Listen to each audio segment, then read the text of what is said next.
All right, one of country music's biggest nights, the 2022 CMA Awards announced its nominations yesterday. And Entertainment Tonight's Kevin Frazier joins us now with a breakdown. Good morning, Kevin. Good morning, Kristen and Ellen. You feeling a little bit country? Well, the CMA Awards take over Nashville November 9th. But for now, I just want to focus on the show's biggest category, Entertainer of the Year, featuring the most nominated female artist in CMA history, Miranda Lambert. It's a big deal. I mean, I've been coming to CMA since 2005, and every time I'm still just as nervous and excited to be there. Miranda just scored 3 noms, bringing her career total to 61. This is her 6th nomination for Entertainer of the Year, but she'll have to go through last year's winner, Luke Combs. Entertainer of the Year has a really nice ring to it, doesn't it? It does, yeah. Should I get business cards made with that on there? For sure. Maybe even like a name plaque for the desk, and just you sit know? on the I don't have a desk, but if I did, I was put in my truck.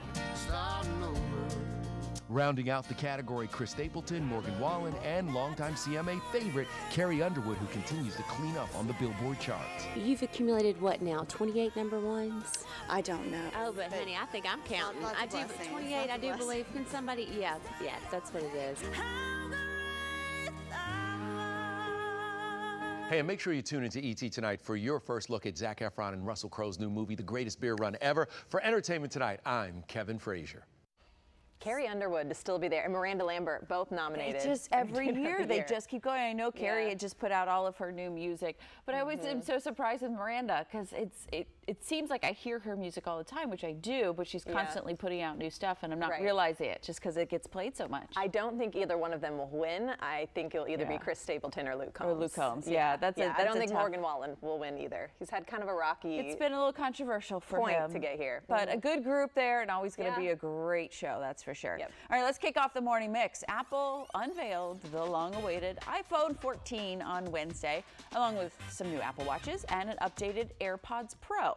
Now, one of the most impressive new features of the phone is the ability to connect to satellites in an emergency when cell or Wi-Fi service isn't available.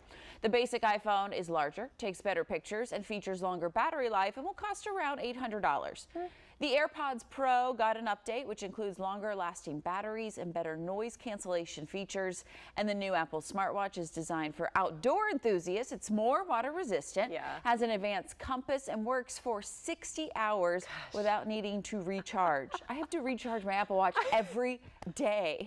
I can't even get past 7 p.m. anymore. No. It is 5 years old. That's so you need this newer model. I'm thinking about iPhone 14. What is iPhone 24 going to be like? What will the capabilities of that be? Well, and you look at it like I just got the 13 a couple months ago because I couldn't wait for the 14. But the camera's already great. Like, how much better can the camera get? I guess there's going to be like 8K video that you can shoot with the iPhone. Of course it can get better, Kristen. And then you're going to be mad you have the 13 now. I know, of course. iPhone 24 is going to be like in our heads at this point. All right, the U.S. military is looking for a faster way to shuttle cargo around the world, and that is where Elon Musk, SpaceX, and Jeff Bezos' Blue Origin come in. The companies, along with Rocket Lab, Sierra Space Corporation, and Virgin Orbit, have signed deals with the military to launch cargo in rockets. The military is hoping to find a way to get weapons, supplies, and even people from one country to another in just minutes. The U.S. has invested about $5 to $10 billion in the program. This program is called Rocket Cargo. I'm sure at some point they'll get people up there, but that's just scary.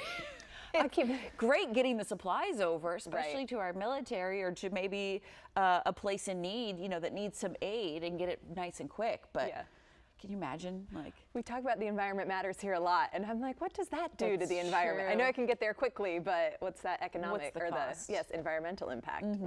All right, a short walk might just make a huge difference. In fact, results from a new study show that walking just 2 to 5 minutes after a meal could really go a long way to control blood sugar.